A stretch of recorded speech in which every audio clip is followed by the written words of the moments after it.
ഞങ്ങൾ രണ്ട് മതത്തിൽപ്പെട്ടവരായിരുന്നു. ഞാൻ നിങ്ങളുടെ ബൈക്കിൽ കയറി വരുന്നത് കണ്ടു. ക്ലാസ്സിൽ ഞങ്ങൾ വാച്ച് ചെയ്യാൻ വേണ്ടിട്ട് അപ്പൊ നീ കൂട്ടി നമ്പർ മേടിച്ചിട്ട് വാ. ഞാൻ പറയണെങ്കിൽ കഴിയുന്നതും അന്യജാതി ആയിട്ട് വീട്ടിൽ പിടിച്ചത് ഞാൻ പറയാം. അവിടെ ഒരു പൂരമുണ്ട്, വീട്ടിൽ വാപ്പിയില്ല, നല്ലൊരു ഒത്ത സാഹചര്യം. പിന്നെ ആരെങ്കിലും ഒക്കെ കാണണ്ടെങ്കിൽ ഓടി ഭയങ്കരി എന്നൊക്കെ വിചാരിക്കും. Hi guys, welcome back to my YouTube channel. അപ്പൊ നമ്മള് ലവ് സ്റ്റോറിയുടെ സെക്കൻഡ് പാർട്ടാണ് കേട്ടോ പറയാൻ പോണത്.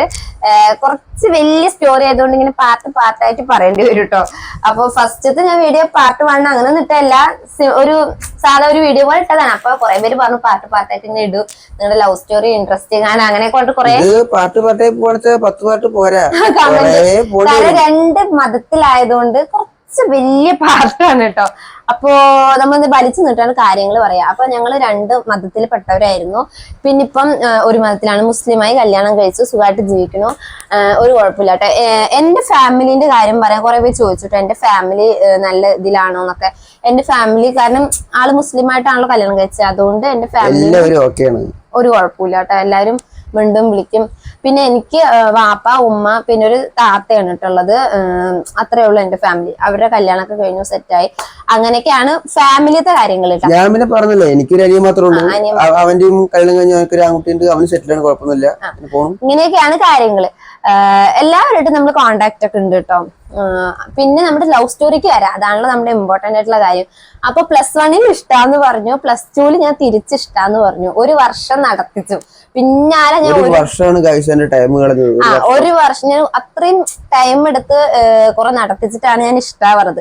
ഒരു വർഷം ഞാൻ നടത്തിച്ചിട്ട് +2 ഒരു എക്സാമിന് ഉള്ള സമയത്ത് ബസ്സിൽ വെച്ചിട്ട് ഇഷ്ടാ പറഞ്ഞു. അത് ഞാൻ ആദ്യത്തെ വീഡിയോയില് അതൊക്കെ പറഞ്ഞിട്ടു. അപ്പൊ കാണാത്തവര് അതൊന്ന് പോയി കണ്ടു നോക്കിട്ടോ, എന്നിട്ട് ഇത് കാണ്. അപ്പൊ അങ്ങനെയാണ് ഞാൻ പറഞ്ഞത്. എന്നിട്ട് പിന്നെ ഞങ്ങള് ക്ലാസ്സിലൊക്കെ സംസാരിക്കും, അങ്ങനെയൊക്കെ. പിന്നെ ടീച്ചർമാർക്കും സാർമാർക്കൊക്കെ അറിയാം ഇത് എങ്ങനെയൊക്കെയോ അവര് മണത്തറിഞ്ഞു കേട്ടോ. അങ്ങനെ ക്ലാസ്സിൽ ഞങ്ങൾ വാച്ച് ചെയ്യാൻ വേണ്ടിട്ട് ഒരു ഗ്രൂപ്പിനെ തന്നെ ടീച്ചർമാർ സെറ്റ് ആക്കി വെച്ചിട്ടുണ്ടായിരുന്നു. അതാണ് എനിക്ക് ഏറ്റവും കഷ്ടം തോന്നിയ കാര്യം. നമുക്കൊന്നും ഉണ്ടാകാൻ പറയാം, നമ്മള് സ്നേഹിക്കുന്നവരാകുമ്പോ ഒരു ക്ലാസ്സിൽ തന്നെയാണ്, ഒരു ക്ലാസ്സിലായതുകൊണ്ട് നമ്മൾ സ്നേഹിക്കുന്നവരാകുമ്പോ ഇങ്ങനെ നോക്കും, ക്ലാസ്സിലേക്ക് നോക്കും. നമുക്ക് നോക്കാൻ കൂടി പറ്റില്ല. നോക്കിക്കഴിഞ്ഞാൽ ആ പിള്ളേര് ടീച്ചർമാർക്ക് പോയി പറഞ്ഞു കൊടുക്കും, അവരിങ്ങനെ നോക്കണം, അങ്ങനെയാണ് ഇങ്ങനെ വേണ്ടൊക്കെ പറഞ്ഞു കൊടുക്കും. കാരണം ഞാൻ കുറച്ച് അത്യാവശ്യം നന്നായിട്ട് പഠിക്കുന്ന ഒരു കുട്ടിയായിരുന്നു. അല്ല, സത്യമാണ് കേട്ടോ. ഞാൻ അത്യാവശ്യം എല്ലാ എക്സാമിനും ചിലപ്പോ എനിക്കായിരിക്കും ഫസ്റ്റ് മാർക്കൊക്കെ, അങ്ങനെയൊക്കെ ഉള്ള ഒരു കുട്ടിയായിരുന്നു. അപ്പൊ ഇതാണെങ്കിൽ ഏറ്റവും ലാസ്റ്റ് ആയിരിക്കും. അപ്പൊ ടീച്ചർമാര് വിചാരിക്കും ഇനിയിപ്പൊ ഇതിൽ പെട്ടിട്ട് എന്റെ പഠിത്തം ഉഴപ്പണ്ടെന്ന് പറഞ്ഞിട്ടാണ് അവര് അങ്ങനെ കേട്ടോ. അങ്ങനെ അപ്പൊ ഞാന്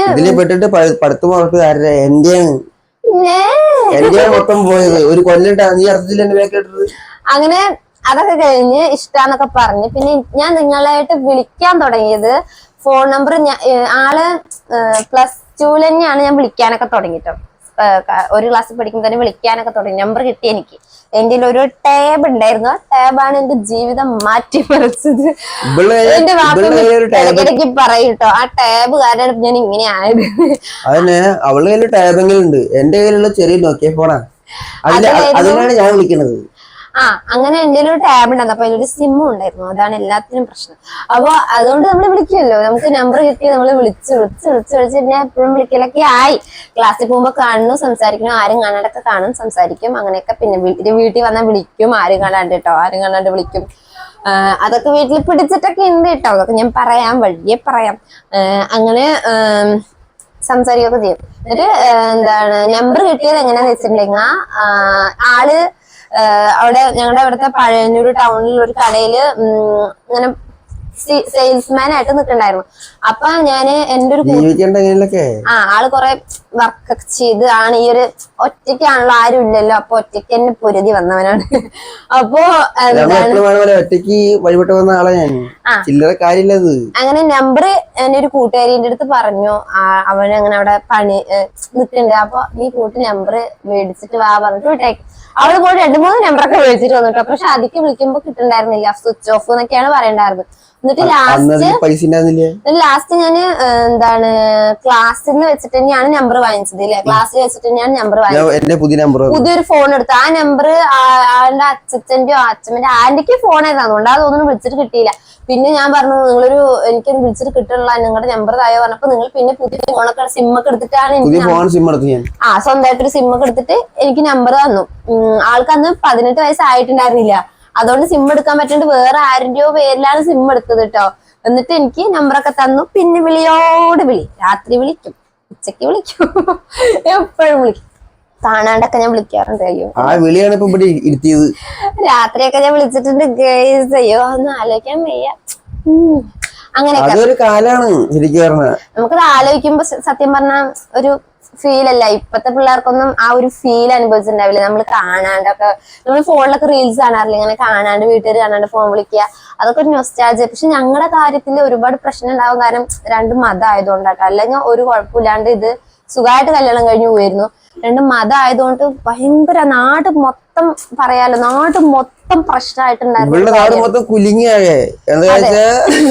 കാരണം ആ സമയത്ത് ഞാൻ കുറച്ച് ഭംഗിയൊക്കെ ഉണ്ടായിരുന്നു ഗേസ്, അതുകൊണ്ട് കുറെ പേര് എന്നെ കല്യാണം ആലോചിച്ചിട്ടുണ്ടായിരുന്നു.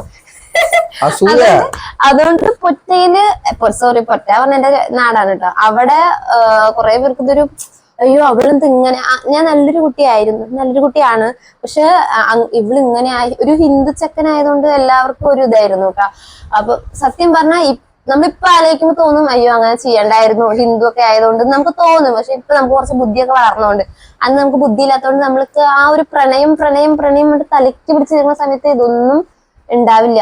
ഞാൻ പറയണെങ്കിൽ കഴിയുന്നതും അന്യജാതിയിൽ നിന്ന് കല്യാണം കഴിക്കാണ്ടിരിക്കുകയാണ് ഏറ്റവും ബെറ്റർ. പ്രശ്നം ഉണ്ടാവില്ല. അതെ, പിന്നെ സ്നേഹിച്ചു പോയവർക്ക് പിന്നെ വേറെ പറഞ്ഞിട്ട് കാര്യമില്ല. ഒന്നില്ലെങ്കിൽ ഒരു അണ്ടർസ്റ്റാൻഡിങ്ങിൽ ഏതെങ്കിലും ഒരു അത് ചെറിയൊരു പ്രശ്നം ഊതി വീർപ്പിച്ച് വലുതാക്കുന്നൊക്കെ ഇഷ്ടംപോലെ ആൾക്കാരുണ്ട്. അതുകൊണ്ടാണ് പറയാൻ കാരണം ഇസ്ലാം മതം സ്വീകരിച്ചുകൊണ്ട് എല്ലാവരും ചെയ്യണമെന്ന് നമ്മൾ പറയില്ല. എല്ലാവർക്കും അവരവരുടെ ചോയ്സാണ്, അവരവരുടെ ഇഷ്ടമാണ്. ഞങ്ങളുടെ ജീവിതം കുറച്ചും കൂടി സ്മൂത്ത് ആക്കാൻ പിള്ളേരും ഭാവി കാര്യങ്ങളൊക്കെ ആലോചിച്ചപ്പോ ഞങ്ങൾക്ക് തോന്നി ഇതാണ് നല്ലതെന്ന്. അപ്പൊ അങ്ങനെയാണ് ഞങ്ങൾ ഇങ്ങനെ ഒരു തീരുമാനം എടുത്തത്. ഓക്കെ, അപ്പൊ ഇനി ലവ് സ്റ്റോറിക്ക് വരാട്ടോ. അങ്ങനെ നമ്പറൊക്കെ കിട്ടി, വിളിക്കാൻ തുടങ്ങി. പിന്നെ അടുത്തതായിട്ട് +2 കഴിഞ്ഞു. +2 കഴിഞ്ഞ സമയത്ത് ഞങ്ങൾ വിചാരിച്ചു ഇത് സാധാ സ്കൂൾ ലെവൽ അങ്ങനെ പോകുമെന്ന് വിചാരിച്ചു, അങ്ങനെ വിട്ടു പോകുമെന്ന് വിചാരിച്ചു കേട്ടോ. പക്ഷെ വിട്ടു പോയില്ല. ഞങ്ങൾ വിളിച്ചോണ്ടിരുന്നു. കൊറേ വിളിച്ചു, കൊറേ പ്രശ്നം, വഴക്ക് കൂടും, കൊറേ പ്രശ്നം ഉണ്ടായിരുന്നു. നമ്മള് വിളിക്കുമ്പോ സാധാരണ വഴക്കൊക്കെ കൂടാറുണ്ടല്ലോ. പിന്നെ വീട്ടില് പിടിച്ചത് ഫസ്റ്റ് ആയിട്ട് വീട്ടില് പിടിച്ചത് ഞാൻ പറയാട്ടോ. ഫസ്റ്റ് ആയിട്ട് വീട്ടിൽ പിടിച്ച ആളുടെ അവിടെ ഒരു പൂരമുണ്ട്. പൂരത്തിന് ആളെന്നെ വിളിച്ചു, ഇവിടെ പൂരമുണ്ട് വായോ കൊണ്ട് വിളിച്ചു. അപ്പൊ ആ സമയത്ത് ഞാൻ എന്റെ ഒരു ഫ്രണ്ടും കൂടി പോയി. വീട്ടിൽ പറയാണ്ട പോയി. വീട്ടില് ക്ലാസ് ഉണ്ട് എന്നിട്ട് നമ്മൾ സാധാരണ അങ്ങനെയാണല്ലോ മുങ്ങാറ്. അങ്ങനെ മുങ്ങിയിട്ട് വീട്ടിൽ പോയി. അവിടുന്ന് ഫുഡൊക്കെ കഴിച്ചു കേട്ടോ. ഫുഡൊക്കെ കഴിച്ചു ഞാൻ ആളുടെ ബൈക്കിൽ കയറിയിട്ടാ പോയത് കേട്ടോ. അന്ന് എന്തോ നമുക്ക് പ്രണയിക്കുമ്പോ എവിടെ നിന്നൊക്കെ ധൈര്യം വരിക പറയില്ല, ആ ഒരു സംഭവമാണെന്ന്. നമ്മളൊരു ബൈക്കിൽ കയറിയിട്ട് പോയത്. അത് ആരോ കണ്ടു ഗൈസ്, എന്റെ കുടുംബത്തിലുള്ള ആരോ കണ്ടു കേട്ടോ. വീട്ടില് ഞാൻ വരുമ്പോഴത്തേനും സംഭവം വീട്ടിൽ അറിഞ്ഞിട്ടുണ്ട്. അത് കഷ്ടകാലം വേറൊന്നല്ല, ഞങ്ങള് വണ്ടി പോകുമ്പോ വേറെ ഏതോ ഒരാള് ബസ്സിൽ പോകുമ്പോഴാണ് കണ്ടെന്ന് പറഞ്ഞു. ബസ്സിലല്ല, ഞാൻ നിങ്ങളുടെ ബൈക്കിൽ കയറി വരുന്നത് കണ്ടു. ആ വ്യക്തി ബസ്സിൽ കയറി പോയിരുന്നു. അങ്ങനെ കണ്ടു. അത് ആരാന്ന് കറക്റ്റായിട്ട് ഓർമ്മയിട്ടില്ല, ആരോ കണ്ടിട്ട് വീട്ടില് ഞാൻ വരുമ്പോഴത്തേനും വീട്ടിലൊക്കെ ഏകദേശം അറിഞ്ഞിട്ടുണ്ട്. ഏകദേശം ഒരു ഡൗട്ട് അവർക്ക് കിട്ടിയിട്ടുണ്ട്. ഉമ്മ എന്നിട്ട് എന്റെ കൂട്ടുകാരിന്റെ അടുത്തൊക്കെ പോയി ചോദിക്കുന്നുണ്ടായിരുന്നു. വേറെ കൂട്ടുകാരി അടുത്ത്, എന്റെ ഒപ്പം പഠിക്കുന്ന കൂട്ടുകാരി എടുത്തിട്ടോ, ഇന്ന് ക്ലാസ് ഉണ്ടോ, അവള് ക്ലാസ്സിലേക്ക് പോയിട്ടുണ്ടല്ലോ, എവിടേക്കാ പോയിന്നൊക്കെ. അവൾക്ക് ക്ലാസ് ഉണ്ടോന്ന് അറിയില്ല, ഒന്നും അറിയില്ല. അവള് ക്ലാസ് ഇല്ല പറഞ്ഞു, അവള് കൈയൊഴിഞ്ഞു. പിന്നെ എന്നെ സംശയം വേറെ ഒന്നും വേണ്ടല്ലോ. അങ്ങനെ ഞാൻ വരുമ്പോഴത്തേനും സംശയത്തിന്റെ ഒരു എന്താ പറയാ വിത്തുകൾ ഇങ്ങനെ പാകി കഴിഞ്ഞു. അതുകൊണ്ട് പിറ്റേ ദിവസമാണ് വിളിച്ചിങ്ങനെ പറയണത്, ഇങ്ങനെ കണ്ടു, ഒരു ഹിന്ദു ചെക്കനാണ്, അങ്ങനെ ഒപ്പം പഠിക്കണമെന്നൊക്കെ ഡീറ്റെയിൽ ആയിട്ട് വീട്ടിൽ അറിഞ്ഞു കഴിഞ്ഞു. എന്റെ അടുത്ത് ചോദിച്ചപ്പോ ഞാൻ ഇല്ല എന്നാണല്ലോ സ്വാഭാവികമായിട്ട് നമ്മളത് പറയും.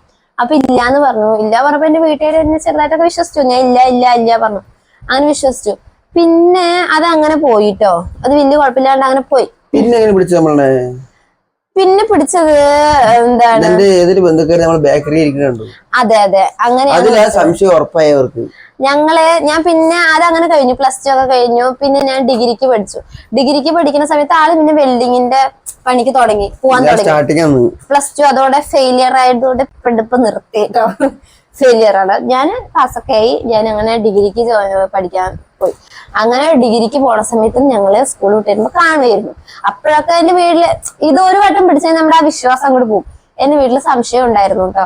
അപ്പൊ എന്നെ കുറച്ച് ദൂരത്തേക്കൊക്കെ പഠിക്കാൻ വിടാനും വീട്ടിലൊക്കെ കുറച്ച് പ്രശ്നമായിരുന്നു. എങ്ങനെയൊക്കെയോ പ്രശ്നങ്ങളൊക്കെ ആയിട്ട് വിട്ടാക്കി. അപ്പൊ ഞങ്ങൾക്ക് അത് സുഖമായി. ഞങ്ങൾ കാണാറൊക്കെ ഉണ്ടായിരുന്നു കേട്ടോ. ഞങ്ങളുടെ പഴഞ്ഞൂര് വെച്ചിട്ട് തന്നെ കാണാം. ഒരു ബേക്കറിയിൽ പോയിട്ട് ഞങ്ങൾ ജ്യൂസ് കുടിക്കും, ഷേക്ക് കുടിക്കും, അങ്ങനെയൊക്കെ ആയിരുന്നു. അത് ഇടയ്ക്കിടയ്ക്ക് ഉണ്ടാവും. മിക്കവാറും ഞങ്ങൾ ഒന്നരാട് അങ്ങനെ ബേക്കറി പോകും, ഷേക്ക് ഒക്കെ കുടിക്കും. അതിനുവേണ്ടിയാണ് ഞാൻ പഠിക്കാൻ ഇവിടെ നമ്മുടെ നാട്ടിൽ ചെറിയ ശമ്പളത്തിന് വേണ്ടി നമ്മുടെ നാട്ടിലൊക്കെ എനിക്ക് ഇവിടെ കാണണം, സംസാരിക്കണം, അങ്ങനെ ഞങ്ങള് ബേക്കറി പോയിട്ട് ജ്യൂസ് കുടിച്ചോണ്ടിരിക്കുമ്പോഴാണ് ഒരാള്, അതേ ആളെന്നെയാണോ ഞാനോ ആണ്, ആള് വന്നിട്ട് ഇങ്ങനെ ഞങ്ങളെ കണ്ടിട്ട് എന്താണ് വീട്ടില് പിന്നെയും പറഞ്ഞു കൊടുത്തു തോന്നുന്നു. എന്തോ എങ്ങനെയൊക്കെയോ പിടിച്ചു പിന്നെ പ്രശ്നങ്ങളായി. പിന്നെ അത് കംപ്ലീറ്റ് ചെയ്യണല്ലോ ഡിഗ്രി. വന്നിട്ട് 1-2 വർഷമൊക്കെ അല്ല 1 വർഷം വിട്ടാക്കുള്ളൂ. ആ വർഷം ഫസ്റ്റ് ഇയർ മാത്രം വിട്ടാക്കുള്ളൂ കേട്ടോ. ഡിഗ്രി 3 വർഷമൊക്കെ കംപ്ലീറ്റ് ചെയ്യാൻ പറ്റിയില്ല. ഈ പ്രശ്നം കാരണം എന്റെ പഠിത്തം സ്റ്റോപ്പ് ചെയ്തു. കാരണം 2 മതമാണല്ലോ, വീട്ടുകാർക്ക് പേടി ഉണ്ടാവും. അപ്പം അവര് സ്റ്റോപ്പ് ചെയ്തു കേട്ടോ, പഠിപ്പ് സ്റ്റോപ്പ് ചെയ്തു 1 വർഷം. നമ്മുടെ കോണ്ടാക്ട് കട്ടായി. അതോടെ കോണ്ടാക്റ്റും പോയി. ഈ ഫോണൊക്കെ ടാബൊക്കെ പിടിച്ചു. കാരണം ഇങ്ങനെ വിളിക്കുന്നതൊക്കെ അവർ അറിഞ്ഞു കഴിഞ്ഞു. ഇങ്ങനെ നമ്മള് ഒരുമിച്ച് പോകേണ്ടതെന്നാവുമ്പോ തന്നെ നമ്മളുടെ കയ്യിലുള്ള ടാബോ ഫോൺ എന്താണെങ്കിലും വീട്ടുകാരത് മേടിച്ചു വെക്കും. കാരണം നമ്മള് കോണ്ടാക്ട് ചെയ്യും പറഞ്ഞിട്ട്. അങ്ങനെ ടാബ് പോയി, സിമ്മ് പോയി, എല്ലാം പോയി, കോണ്ടാക്റ്റേ ഇല്ല. ആലോചിക്കണ്ട, 1 വർഷം ഒരു വിളിയില്ല, നേരിട്ട് കണ്ടിട്ടില്ല, നീ എന്താ ചെയ്യണം ഒന്നുമില്ല. എന്നെ പറ്റി ഒന്നും അവൾക്കും അറിയില്ല. നമ്മുടെ മനസ്സിൽ ഇങ്ങനെ ഒരു ചിന്ത, ഈ ആളെ കുറിച്ച് തന്നെ നമ്മൾ ചിന്തിച്ചുകൊണ്ടിരിക്കുക. നമുക്ക് ദിവസം ഫോണില്ല, ഭയങ്കര ടെൻഷനും കാര്യങ്ങളൊക്കെ ആയിട്ട്. പിന്നെ എന്റെ താത്താന്റെ ഉണ്ടായിരുന്നു അവിടെ. താത്താന്റെ ഫോണിന്ന് ഞാൻ എങ്ങനെയൊക്കെയോ വിളിച്ചിട്ട് എനിക്കൊരു ഫോണ് വേണമെന്ന് ഞാൻ പറഞ്ഞു. ഇതൊന്നും ആർക്കും അറിയാത്ത കഥകളായിരിക്കും. പഠിച്ചവരെ എന്റെ വാപ്പിമ്മക്ക് ഇത് കാണണമെങ്കിൽ ഒരു പേടിക്കും കേട്ടിട്ട്. ഞാൻ എന്റെ താത്താന്റെ ഫോണിന്ന് വിളിച്ചിട്ട്, ആർക്കും അറിയില്ല, ഇനിയിപ്പോ കല്യാണം കഴിഞ്ഞാൽ നമുക്ക് പറയാം. അങ്ങനെ താത്താന്റെ ഫോണിന്ന് വിളിച്ചിട്ട് എനിക്കൊരു ഫോണ് വേണമെന്ന് പറഞ്ഞപ്പോ എനിക്ക് ആരും കാണാണ്ട് ഫോണ് കൊണ്ടുവന്ന് തന്നു. ഏറ്റവും വലിയ കാര്യം അറിയാം, ഞാനത് സമയത്താണ് ഞാൻ മൂവാറ്റുപുഴയിൽ ഇവിടെ നാട്ടിൽ നിൽക്കുന്ന ടൈമാ. കറക്റ്റ് വന്ന ദിവസമാണ് എനിക്ക് വിളിച്ചു. വന്നിട്ട് എന്താണ് എനിക്ക് ഫോൺ പൈസയുണ്ട് അങ്ങനെ ഫോണൊക്കെ വേഗം തന്നു. ആരും കാണാണ്ട് എന്റെ ഉമ്മ കുളിക്കായിരുന്നു തോന്നുന്നു കേട്ടോ. താത്ത അവൾക്കൊരു ചെറിയ കുട്ടിയായിരുന്നു. അപ്പൊ അവള് കുട്ടീനെ ഉറക്കാൻ എന്തോ ആണ്. വീട്ടിൽ വാപ്പിയില്ല. നല്ലൊരു ഒത്ത സാഹചര്യം. ഫോണ് വണ്ടി വരുന്ന ഞാൻ കണ്ടു. ഓടിപ്പോയി ഞാൻ ഫോണ് മേടിച്ചു വന്നു. പിന്നെ നമ്മുടെ കോണ്ടാക്ട് തുടങ്ങി കഴിഞ്ഞു. അവിടെ അങ്ങോട്ട് വീണ്ടും സ്റ്റാർട്ട് ചെയ്തു. പിന്നെ രാത്രി വിളിക്കും, എല്ലാ സമയത്തും. പിന്നെ രാത്രിയൊക്കെ കുറെ വീട്ടിൽ പിടിച്ചിട്ടുണ്ട് കേട്ടോ. പിന്നെ ഡീറ്റെയിൽ ആയി പറയണെങ്കിൽ ഈ വീഡിയോയും ലോങ് ആയി പോകും. അതുകൊണ്ട് ഞാൻ പറയണില്ല. ഞാൻ വാപ്പാന്റെ ഫോൺ എടുത്ത് വിളിച്ചിട്ട് അത് പിടിച്ചിട്ടുണ്ട്. പിന്നെ കുറെ അടി കൊണ്ടിട്ടുണ്ട്. എന്റെ ഫോൺ പിടിച്ചിട്ടുണ്ട്. അങ്ങനെ അതിലും കുറെ അടി കൊണ്ടിട്ടുണ്ട്. എനിക്ക് വേണ്ടി പിന്നെ ഫോണ് കയ്യിലുണ്ട്. പക്ഷെ നമുക്ക് ചാർജിങ് ഇല്ലാണ്ട് ഫോൺ ഓടില്ലല്ലോ. ചാർജ് ഒക്കെ എന്റെ കയ്യിലുണ്ട്, ചാർജറൊക്കെ എന്റെ കയ്യിലുണ്ട്. പക്ഷെ കുത്തിവെക്കാൻ ആരും കണ്ടാൽ നമ്മൾ കുത്തിവെക്കണല്ലോ. അതൊക്കെ വളരെ റിസ്ക് എടുത്തിട്ടൊക്കെയാണ് ഞാൻ കുത്തിവെച്ചിട്ടുള്ളത്. അങ്ങനെ ഒരു വട്ടം കുത്തിവെക്കുമ്പോഴാണ് എന്റെ വാപ്പ കണ്ടിട്ട് പിടിച്ചു. ഫോണൊക്കെ എറിഞ്ഞു പൊട്ടിച്ച് അതൊക്കെ പ്രശ്നമായി. കാരണം എന്റെ വീട്ടില് അവര് പറയണ്ടേ ഇത് മതം ഇങ്ങനെ ആയതുകൊണ്ടാണ് പ്രശ്നം, അല്ലാണ്ട് വേറെ പ്രശ്നങ്ങളൊന്നും ഉണ്ടായിരുന്നില്ല. അപ്പൊ പറയണ്ടേ എന്ത് കള്ളുകുടിയനാണെങ്കിലും വേണ്ടില്ല നമുക്ക് കല്യാണം കഴിച്ചു. അല്ല, എങ്ങനത്തെ കള്ളുകുടിയന്മാരാണെങ്കിലും ഒരു മുസ്ലിം ആണെങ്കിൽ നമുക്ക് കല്യാണം കഴിച്ച് തരായിരുന്നു. ഇതിപ്പോ മതം ആയതുകൊണ്ട് ഒരുപാട് പ്രശ്നങ്ങൾ ഉണ്ടാവുമല്ലോ. അതാണ് മെയിൻ ആയിട്ടുള്ള കാര്യം. എല്ലാവർക്കും പിന്നെ അറിയാം, എങ്ങനെ മതത്തിലെ എല്ലാ കുടുംബക്കാരും എന്റെ ഭാഗത്തു നിന്നായാലും ഭയങ്കര പ്രശ്നം തന്നെ ആയിരിക്കും. അങ്ങനെയൊക്കെ ആയിരുന്നു. പിന്നെ ലാസ്റ്റ് ഇങ്ങനെ ഏറ്റവും വിഷമിക്കുന്ന അറിയോ, എന്റെ ക്ലാസ് ഫോട്ടോ വീട്ടിൽ പിടിച്ച സമയത്ത് ആരാണ് കൂടെ പഠിച്ചവനാന്ന് അറിഞ്ഞപ്പോ ക്ലാസ് ഫോട്ടോ ഉണ്ടായിരുന്നു ആ സമയത്ത്. ആ ക്ലാസ് ഫോട്ടോ ആ സമയത്താണ് എനിക്ക് കിട്ടിയത്. അപ്പൊ ആ പറഞ്ഞു, ആ ക്ലാസ് ഫോട്ടോ എവിടെ, അതിലുണ്ടാവുമല്ലോ അവൻ പറഞ്ഞു. എന്നിട്ട് ആ ക്ലാസ് ഫോട്ടോ ഒക്കെ മേടിച്ചിട്ട് ആളുടെ കാണിച്ചു കൊടുക്കാൻ പറഞ്ഞു. നമ്മള് കാണിച്ചു കൊടുത്തപ്പോ വാപ്പ കത്രിക എടുത്തിട്ട് വന്നിട്ടേ ഫോട്ടോ ഒക്കെ ആ ആളുടെ തല വെട്ടിക്കളഞ്ഞു. അത് നേരെ ഫ്രണ്ടില് എന്റെ നേരെ ബാക്കിലായിട്ട് നേർക്കാൻ നിക്കണ്, ആ തല അങ്ങോട്ട് വെട്ടിക്കളഞ്ഞു. എന്റെ തല വെട്ടിക്കളഞ്ഞു കാഴ്ച അവര് വിഷമം ദേഷ്യം കൊണ്ട് എന്റെ പാവങ്ങൾ, അവരെ പറഞ്ഞിട്ട് കാര്യമില്ല. നമ്മൾ അങ്ങനെ ഒരു അവസ്ഥയിലാവുമ്പോ ലാസ്റ്റ് എന്റെ ക്ലാസ് ഫോട്ടോ എടുത്ത് ഞാൻ 2 കൊല്ലം കഴിഞ്ഞിട്ടാ. എനിക്ക് ആലോചിക്കുമ്പോ കുറ്റബോധം നല്ലോണം ഉണ്ട്, ജസ്റ്റ് കൊണ്ട് കാര്യം. പക്ഷെ കുറ്റബോധം മീൻസ് ആളിനെ കിട്ടിയാൽ ഞാൻ സന്തോഷവതിയാണ്. കാരണം 2 ജാതി ആയതുകൊണ്ടുള്ള പ്രശ്നം മാത്രമേ എനിക്കും ഇപ്പൊ തോന്നുന്നുള്ളൂ കേട്ടോ. പക്ഷെ ബാക്കി എല്ലാം കൊണ്ടും എനിക്ക് നല്ലൊരു ഹസ്ബൻഡാണ് കേട്ടോ. എന്തിനും പറഞ്ഞ ഞാൻ എനിക്കിങ്ങനെ പറഞ്ഞറിയിക്കാൻ പറ്റില്ല, അത്രയ്ക്കും പാവാണ്. ദേഷ്യമുണ്ട് കേട്ടോ, ദേഷ്യം മീൻസ് നല്ലോണം ദേഷ്യമുണ്ട്. ദേഷ്യം വന്നാൽ എന്താ പറയാന്ന് അറിയില്ല. പക്ഷെ അത് കഴിഞ്ഞ ഒരു 10 സെക്കൻഡ് പോലും ആ ദേഷ്യം നിൽക്കില്ല, അപ്പൊ തന്നെ നമ്മുടെ അടുത്ത് വന്ന് വീണ്ടും. പിന്നെ നമ്മുടെ എന്ത് ആഗ്രഹത്തിനും എന്തിനും കൂടെ നിൽക്കും. പൈസ ഉണ്ടെങ്കിൽ എന്തായാലും എനിക്ക് ലോകം തന്നെ കീഴടക്കി തരും പറഞ്ഞ പോലെ. പക്ഷെ പൈസ കുറച്ച് കുറവ് മാത്രമേ ഞങ്ങൾക്ക് ഇപ്പൊ ഉള്ളൂ കേട്ടോ. പൈസ കുറവ് പറഞ്ഞത് വലിയ കുറവ്, പക്ഷെ ആ കുറവൊക്കെ ഞങ്ങൾ നികത്തും. അതിനുവേണ്ടിയാണ് ഞങ്ങള് പരിശ്രമിക്കുന്നുണ്ട് അല്ലേ? അതെ, രാവും പകലാണ് ഞാൻ പണിക്ക് പോകുന്നുണ്ട്. ഞാൻ എന്റെ യൂട്യൂബ് അറിയാലോ, യൂട്യൂബിൽ നിന്നാണെങ്കിലും ചെറിയൊരു വരുമാനം നമ്മൾ എങ്ങനെയെങ്കിലൊക്കെ നേടിയെടുക്കാൻ ശ്രമിച്ചോണ്ടിരിക്കുകയാണ്. നമുക്കിപ്പോ എല്ലാ മാസവും കിട്ടുന്നൊന്നും ഞാൻ പറയണില്ല, നമുക്ക് കഴിവിന്റെ പരമാവധി ഞാൻ ശ്രമിക്കുന്നുണ്ട്. ഒരു കൈത്താങ് പോലെ ഒരു ഇതാവുമല്ലോ പറഞ്ഞിട്ട് കേട്ടോ. എനിക്കിഷ്ടമാണ് കേട്ടോ യൂട്യൂബിൽ വീഡിയോ ഇടാൻ. പിന്നെ സമയം കിട്ടാറില്ല മിക്കവാറും, അതുകൊണ്ടാണ് കുട്ടികളെയൊക്കെ മാനേജ് ചെയ്യുന്ന. ഞങ്ങൾക്ക് 2 പുത്രന്മാരുണ്ടേ. അവരെ ഞാൻ കാണിക്കില്ല, അവനെ കാണിച്ചു കഴിഞ്ഞാൽ പ്രശ്നമാണ്. ശബ്ദം ഉണ്ടാക്കിയിട്ട് അവര് അവിടെ കളിക്കുന്നുണ്ട്, ശബ്ദം ഉണ്ടാക്കിയിട്ട് പിന്നെ വീഡിയോ എടുക്കാൻ പറ്റില്ല. അതുകൊണ്ട് കുറച്ച് ആ മൂലയ്ക്ക് ഇട്ടൊക്കെ ചിലപ്പം കൈയും കാലൊക്കെ കണ്ടുന്ന് ഇതില്. പിന്നെ അങ്ങനെ എന്താണ് നമ്മളെവിടെ പറഞ്ഞിട്ട് ഫോട്ടോ വെട്ടി കളഞ്ഞു അങ്ങനെ കേട്ടോ. പിന്നെ ഞാൻ പറഞ്ഞല്ലോ ഫോണ് പിടിച്ചിട്ടുണ്ട്, പൊട്ടിച്ച് കളഞ്ഞിട്ടുണ്ട്. പൈസ എത്ര പോയി, എത്ര ഫോൺ പിടിച്ചു കളഞ്ഞു. അതെ, പിന്നെ ഒരു ഫോണ് പിടിച്ചിട്ട് വാപ്പ് മേടിച്ചു. അത് അവിടെ എഴുതുന്ന ഇപ്പോഴും അറിയില്ല. ഒരു ഫോണ് എന്റെ മേടിച്ചു ലാസ്റ്റത്തെ രണ്ടാമത്തെ ഫോണ് വാപ്പ് മേടിച്ചിട്ട് എവിടെയോ വെച്ചോന്നൊന്നും അറിയില്ല, കണ്ടിട്ടേ ഇല്ല, ഞാൻ പൊട്ടിച്ചിട്ടില്ല. മൂന്നാമത്തെ ഫോണാണ് പിന്നെ നിലനിന്നു. മൂന്നാമത്തെ ഫോൺ ഞങ്ങളുടെ കല്യാണം കഴിയണവരുണ്ടായിരുന്നു, ആർക്കും അറിയില്ല. കല്യാണം കഴിഞ്ഞിട്ടാണ് ഞാൻ ആ ഫോണ് വെളിയിലേക്ക് കാണിച്ചത്. അപ്പൊ അതുവരെ എന്റെ കയ്യിൽ ഉണ്ടായിരുന്ന ഫോൺ കേട്ടാ. പിന്നെ ആളിന് ഇങ്ങനെ കുറെ പ്രശ്നങ്ങളൊക്കെ ആയി. എനിക്ക് കല്യാണ ആലോചനകളൊക്കെ കുടുംബക്കാർ ഇങ്ങനെ ആണല്ലോ, അപ്പൊ കുറെ കല്യാണ ആലോചനകൾ കൊണ്ടുവന്നു തരും കല്യാണം കഴിക്കാൻ. അതിനു വേണ്ടിട്ട് ഞാൻ ഒന്നിനും സമ്മതിച്ചില്ല കേട്ടോ, ഒന്നിനും സമ്മതിച്ചില്ല. കുറെ കരഞ്ഞ് അങ്ങനെയൊക്കെ ഉണ്ടായിട്ടുണ്ട്, പക്ഷെ ഒന്നിനും സമ്മതിച്ചില്ല. അങ്ങനെ എന്താണ് ലാസ്റ്റ് ആളെന്നെ വിചാരിച്ചു ഇങ്ങനെ പ്രശ്നങ്ങളൊക്കെ ആയതുകൊണ്ട് മാറാം എന്ന് വിചാരിച്ചു. നമ്മൾ അല്ലാണ്ട് വേറെ വഴിയില്ല എനിക്ക്, വേറെ വഴിയിലുണ്ടല്ല നമുക്ക്. പിന്നെ ആരെങ്കിലൊക്കെ വേണം എന്നുള്ള ചിന്ത കൊണ്ട് അതാണ് വാപ്പിയമ്മയില്ലേ, അതാണ് യാതൊരു ഒരു കുഴപ്പമില്ല. ഞങ്ങൾ ഞങ്ങളുടേതായ കാര്യങ്ങൾ സുഖമായി ജീവിക്കുന്നു. ഞങ്ങള് പള്ളിയിലൊക്കെ ചേർന്നു, പാപ്പ കൊണ്ടുപോയി പള്ളിയിലൊക്കെ, ഞങ്ങളുടെ അടുത്തുള്ള പഴയന്നൂർ പള്ളിയിലൊക്കെ ചേർത്തി പള്ളിയിലൊക്കെ പോകണം. എല്ലാത്തിനും ഒരു കുഴപ്പമില്ലാണ്ട് പറ്റുന്ന നമ്മൾ സുഖമായിട്ട് ജീവിച്ചു പോകണ്ടു. ഇപ്പൊ ഒരു കുഴപ്പമില്ല, ഒരു കുഴപ്പമില്ല, ഒരു സന്തോഷം, ശല്യത്തിനുള്ള ഒന്നിനും. ഞങ്ങൾ ഞങ്ങളുടെ കാര്യം നോക്കി സുഖമായി ജീവിച്ചു പോകണം, അത്രേന്നെ ഉള്ളൂ. അല്ലെ ഇപ്പൊ നമ്മള് കഴിഞ്ഞ വീട്ടിൽ പറഞ്ഞ പോലെ ഒരു ആഗ്രഹമുള്ള ഒരു വീടുണ്ടായിരുന്നു. 5 സെന്റും ഒരു കുഞ്ഞു ഓട് വീടാണ് ഉണ്ടായിരുന്നത്. അപ്പൊ അത് ആളുടെ അനിയൻ മേടിച്ചു. അപ്പൊ മേടിച്ചതുകൊണ്ട് പിന്നെ ഞങ്ങള് അവിടുന്ന് മാറണല്ലോ, അങ്ങനെ മാറി. ഞങ്ങൾക്ക് ഞങ്ങളുടെ ഷെയർ ഒക്കെ കിട്ടിട്ടോ, ഷെയർ കിട്ടിയിട്ടാണ് ഞങ്ങൾ മാറിയത്. അതുകൊണ്ട് 5 സെന്റും ചെറിയൊരു ഓട് വീടായത്. പിന്നെ ഒരു വീടിന്റെ ബാക്കിലായതുകൊണ്ട് നമുക്ക് അതിന് വലിയ ഇതൊന്നും ഇല്ല. അപ്പൊ അതുകൊണ്ട് നമുക്ക് സ്ഥലം വാങ്ങിക്കാനൊന്നും അതുകൊണ്ട് സഹായിക്കില്ല. പിന്നെ സ്ഥലം വാങ്ങിച്ചതിന് പിന്നെ ഞങ്ങൾക്ക് കുറച്ച് കടാവും, അതുകൊണ്ട് ഞങ്ങൾ അങ്ങനെ സ്ഥലം വാങ്ങിക്കാൻ നിന്നില്ല. സ്ഥലം വാങ്ങിക്കണം, എത്രയും പെട്ടെന്ന് വാങ്ങിക്കണം എന്ന് വിചാരിക്കണം. അപ്പൊ ഞങ്ങള് വാടകയ്ക്കാണ്. പിന്നെ അത്രയൊക്കെ ഉള്ളൂ. പിന്നെ കല്യാണത്തേക്ക് എത്തിയത് അങ്ങനെ ആളെന്നെ തീരുമാനിച്ചു. ആളും പിന്നെ എന്റെ വീട്ടുകാരൊക്കെ പോയി സംസാരിച്ചു. അവർക്ക് എന്നെ കണ്ടപ്പോ ഇഷ്ടപ്പെട്ടു. ഒന്നും ഒരാൾക്കും പറയാനില്ല, ഒന്നുമില്ല. ഞാൻ ചുള്ളനായിരുന്നു. ഞാനേ ഇവര് വീട്ടിലൊക്കെ പോയി സംസാരിച്ചിട്ടുണ്ട് കേട്ടോ, വാപ്പയും ഉമ്മയും അങ്ങനെയൊക്കെ ആയിട്ട്. ഒഴിവാക്കാനൊക്കെയാണ് അവര് നോക്കിയത്, പക്ഷെ ഒഴിവാവില്ലാന്ന് കണ്ടപ്പോ ലാസ്റ്റ് ഇങ്ങനെ ആയി. കലകളൊക്കെ ഇങ്ങനെ മുസ്ലിം ആവാം. എന്തിനാണ് എന്നെ രാത്രി ഒരു ദിവസം വിളിച്ചു ഇവരെല്ലാം വീട്ടു എനിക്ക് പറഞ്ഞില്ലേ, വാപ്പയല്ല എന്റെ വേറെ കുറച്ച് ഇക്കമാര് എവിടത്തേക്ക് അറിയില്ല ഇപ്പോഴും. എന്നെ രാത്രി കാണാൻ വിളിച്ചു. ഞാൻ ജിമ്മിന് പോയിട്ട് കുറച്ച് സെറ്റ് ചെയ്ത സമയം ഞാനുണ്ട്, എന്റെ ഒരു കൂട്ടുകാരുണ്ട്. രാത്രി വിളിച്ചു, പോയി സംസാരിച്ചു. ഒരു 5-6 ആൾക്കാരുണ്ട്. പേടിയുണ്ടാവില്ല കേട്ടോ. അത് വെച്ചാൽ എനിക്ക് ഇവിടെ ഇഷ്ടമാണ്. ഞാൻ പറഞ്ഞിട്ടില്ല, എനിക്ക് പൈസയൊക്കെ എന്തായാലും ഞങ്ങൾ കിട്ടുന്ന ഉറപ്പിച്ചാ നിൽക്കണ്. അവള് എന്നെ മാത്രം ഉറപ്പിച്ച് നിൽക്കുക.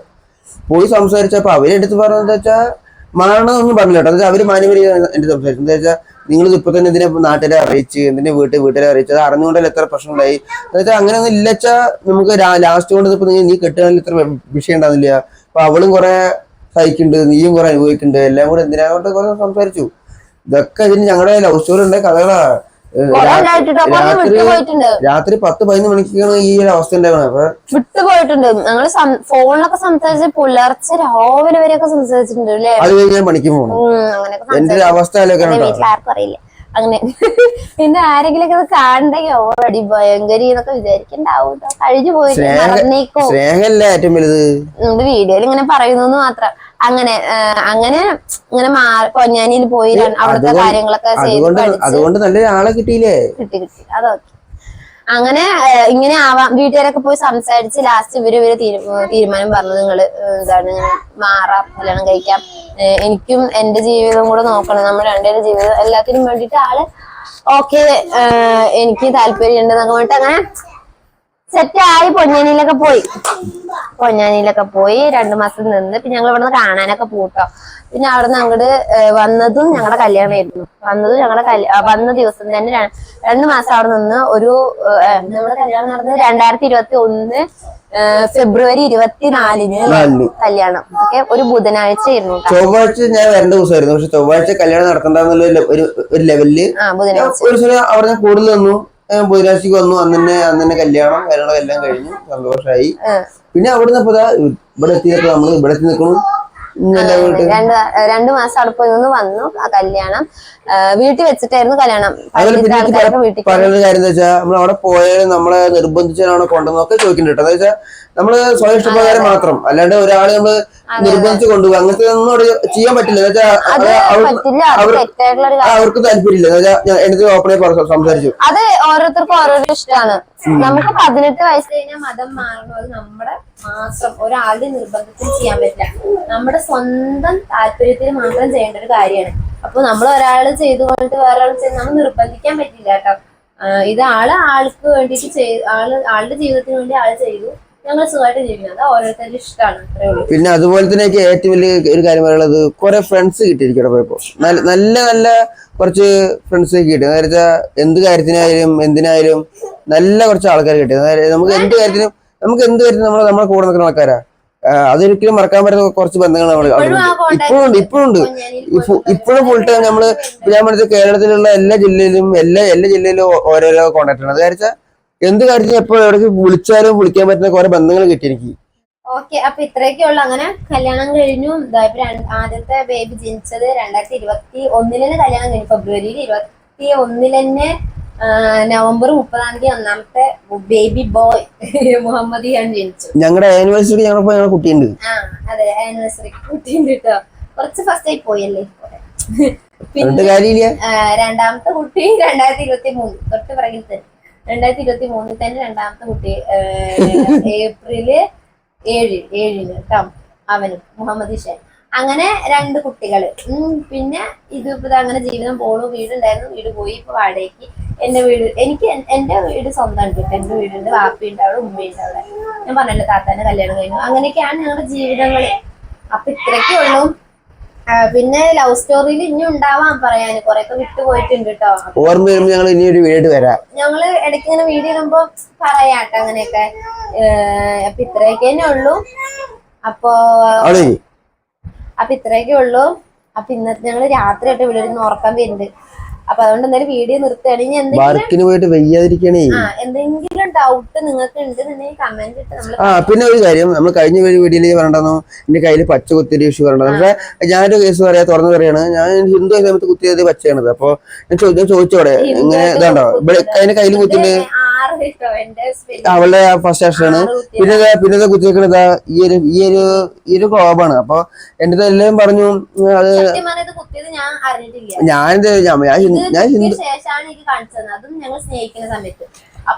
എനിക്ക് താല്പര്യം ഉണ്ടായിരുന്നില്ല. എന്നെ കുറച്ച് ചീത്തൊക്കെ പറഞ്ഞു. ഇതാവണമെന്ന് പറഞ്ഞിട്ടൊന്നല്ല. പക്ഷെ ഞങ്ങള് ഇവിടെ ചീത്ത പറഞ്ഞു വെച്ചാൽ എന്തിനാ വെറുതെ. അപ്പൊ എന്റെ അടുത്ത് കഴിഞ്ഞൊരു വീട്ടിൽ പറഞ്ഞ ഒരാള് ആരെന്നൊക്കെ അറിയില്ല. ആള് പറഞ്ഞേക്ക് എനിക്ക് ഇഷ്ടപ്പെട്ടു. പച്ചകുത്തി കേസ് വേണ്ട. അപ്പൊ ഞാൻ വേറൊന്നും പറയല്ല. ഞാൻ ഉസ്താദിനോട് ചോദിച്ചു. അപ്പൊ ഉസ്താദ് പറഞ്ഞു മോനെ അത് നമ്മൾ കഴിഞ്ഞു പോയ കാര്യമല്ലേ അത്. അതിന്റെ നല്ലത് മുന്നത്തെ ജീവിതത്തിലുള്ള ഉണ്ടായ കുറച്ച് കാര്യങ്ങളാണ്. അത് കഴിഞ്ഞു. നീ ഇനി ഇവിടുന്ന് അങ്ങോട്ട് അത് ചെയ്യാതിരിക്കട്ടോ അവര് പറഞ്ഞു. ഞാൻ പറഞ്ഞു ഓക്കെ കുഴപ്പമില്ല. അപ്പൊ അവർക്ക് ഒരു കുഴപ്പമായിട്ട് എന്റെ ഒരു ആരും വേണ്ടത് ചോദിക്കാറുണ്ട്. പച്ചതാണ് ഞങ്ങൾ അവിടെയുള്ള എല്ലാ ചെക്കന്മാരും ഇതേപോലെ കുത്തിളക്കാരാ. പക്ഷെ എന്താ ചെയ്യാ ഞങ്ങൾ കുത്തിപ്പോയി. ഇത് രക്ഷയൊന്നുമില്ല. എന്നുവെച്ചാൽ എല്ലാവരും ഇതേപോലെ ഇഷ്ടത്തിന് വേണ്ടി വന്ന് മാറുന്ന ആൾക്കാരല്ലാവരും. പക്ഷെ നമ്മളത് പറ്റിപ്പോയി. അപ്പൊ ഉസ്താദ് ഞങ്ങൾ തന്നെ പറഞ്ഞു പറ്റിപ്പോയ കേസ് നമുക്ക് ഇനി തിരുത്താൻ പറ്റില്ല. പക്ഷെ ഇനി ഇവിടുന്ന് അങ്ങോട്ട് ഒന്നും ചെയ്യാണ്ടിരിക്കുക. അത് ഞങ്ങൾ കഴിഞ്ഞ വീട്ടിലെ ഒരു ഒക്കെ പറഞ്ഞു ചോദിച്ചിട്ടുണ്ടായിരുന്നു. അപ്പൊ ഞാൻ അതിന്റെ റീസൺ പറയണത് കുഴപ്പമില്ലെന്നാ പറഞ്ഞ്. പിന്നെ ഇത് റിമൂവ് ചെയ്യാൻ കുറച്ച് പൈസ ആവശ്യമുണ്ട്. അപ്പൊ റിമൂവ് ഞാൻ ഇത് പൈസ കഴിക്കാൻ ഞാനിത് കളയും. എനിക്ക് താല്പര്യമില്ല. എന്താ എനിക്കൊരു അന്നെന്തോ ഒരു പൊട്ടബുദ്ധിയിൽ പോയി ചെയ്ത കേസാണ്. അപ്പൊ ഞാനത് പറയണമെന്ന് വിചാരിച്ചു. അത്രേ ഉള്ളൂ, വേറെ ഒന്നുമില്ല. അപ്പൊ എന്തായാലും നിങ്ങൾക്ക് ഏകദേശം ഞങ്ങളെ കുറിച്ച് മനസ്സിലായിട്ടുണ്ടാവുമല്ലോ. ഞങ്ങൾ എന്തായാലും വീഡിയോ സ്റ്റോപ്പ് ചെയ്യണം. പിള്ളേരൊക്കെ അവിടെ ഉറക്കം വന്ന് തൂങ്ങാൻ തുടങ്ങി. അപ്പൊ എന്തായാലും ഓക്കെ അല്ലേ, വീഡിയോ മതി. ബൈ ബൈ, എല്ലാവർക്കും ബൈ ട്ടാ. അപ്പൊ എല്ലാവർക്കും ഗുഡ് നൈറ്റ്.